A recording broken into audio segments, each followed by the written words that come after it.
Okay, we're going to talk about telescopes. Let's start with the basic design of telescopes.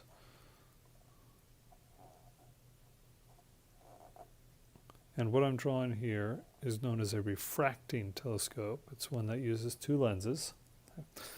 The first lens, or the one that the light initially comes through, is known as the objective.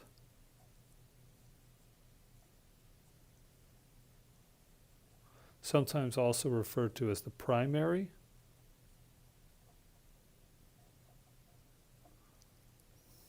And then this other one, that's what you look through. That's known as the eyepiece.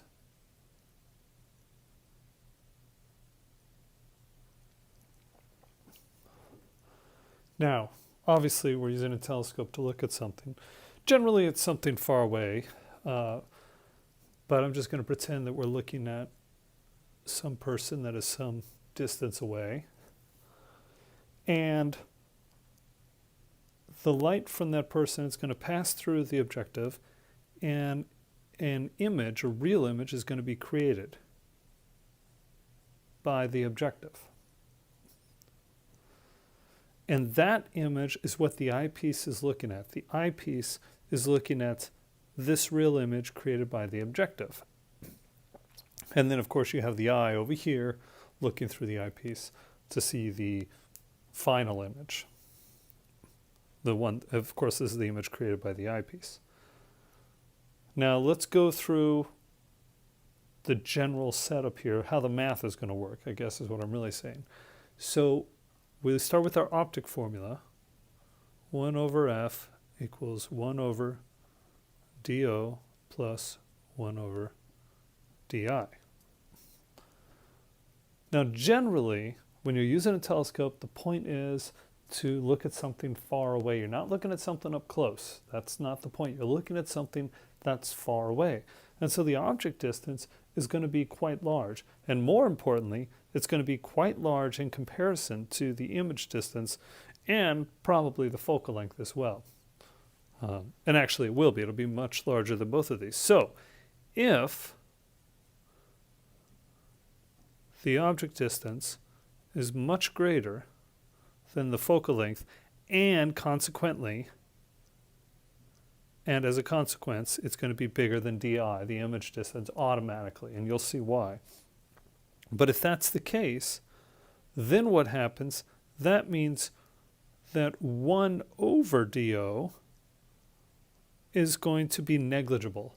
And so we can set this equal to 0.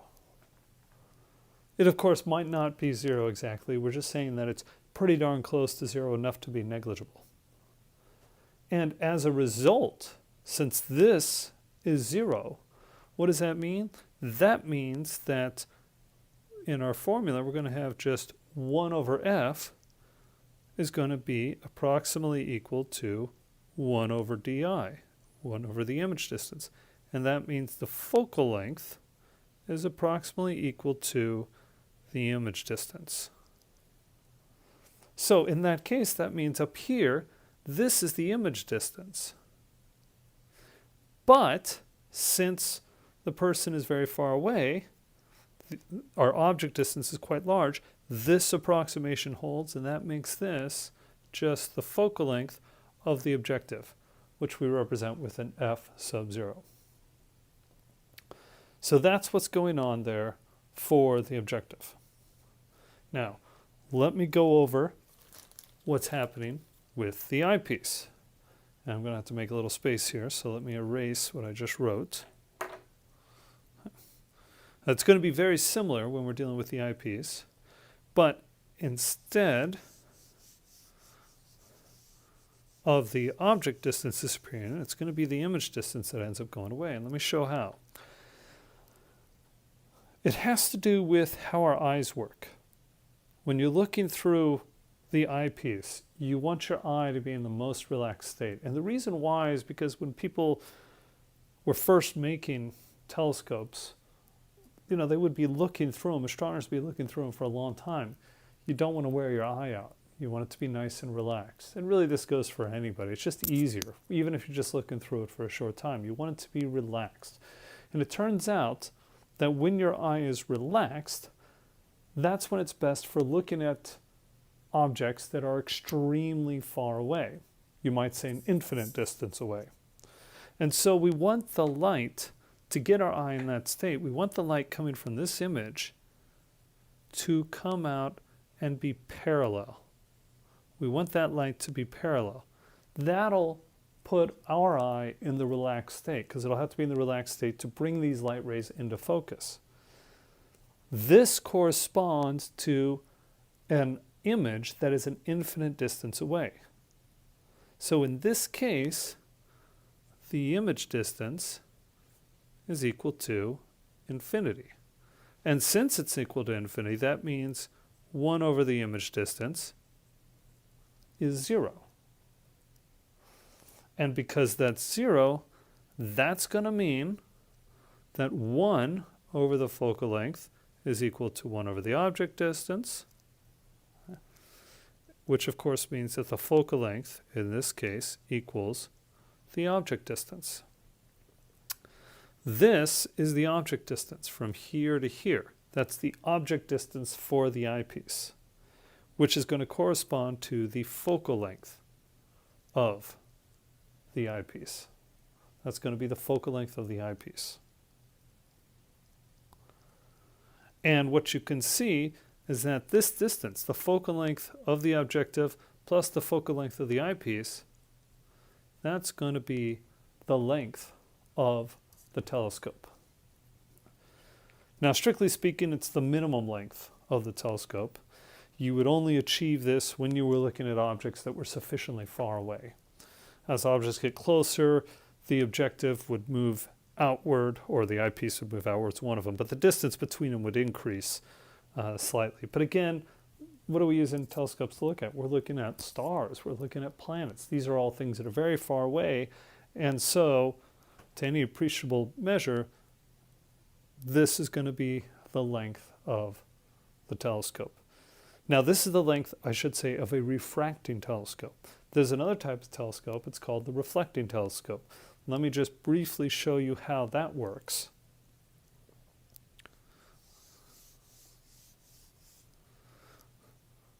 The reflecting telescope works in the following way.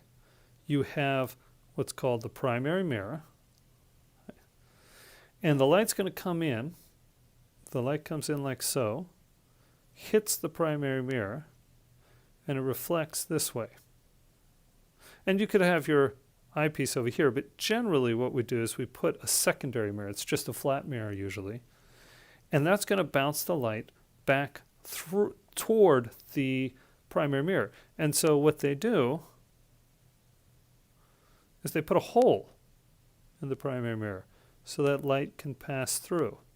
And then you put, now I've exaggerated how far back, but you put the eyepiece back here. So this would be the eyepiece, this would be the what's called the primary mirror, could also be called the objective mirror, and this is the secondary mirror. And you can see, even though my diagram isn't the best, that this shrinks how long the reflecting telescope is.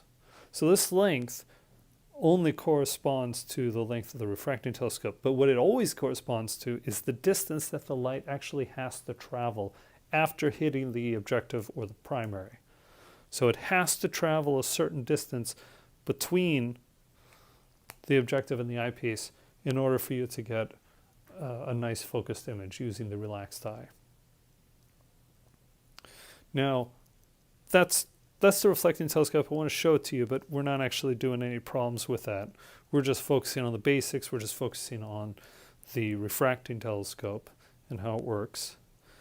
The things that are extremely important for you to remember. Okay.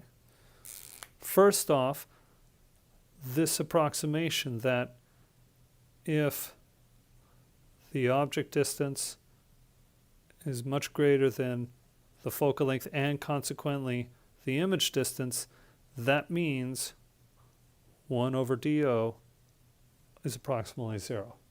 That's important to remember. Another thing to remember, for the relaxed eye,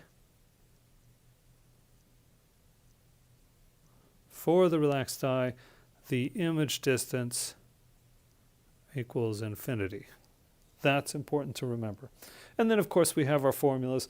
This is the formula for the length of the telescope. And there's one other formula, I haven't mentioned it. It's for the magnification. I'm not actually going to go through and derive this. There's really nothing to gain.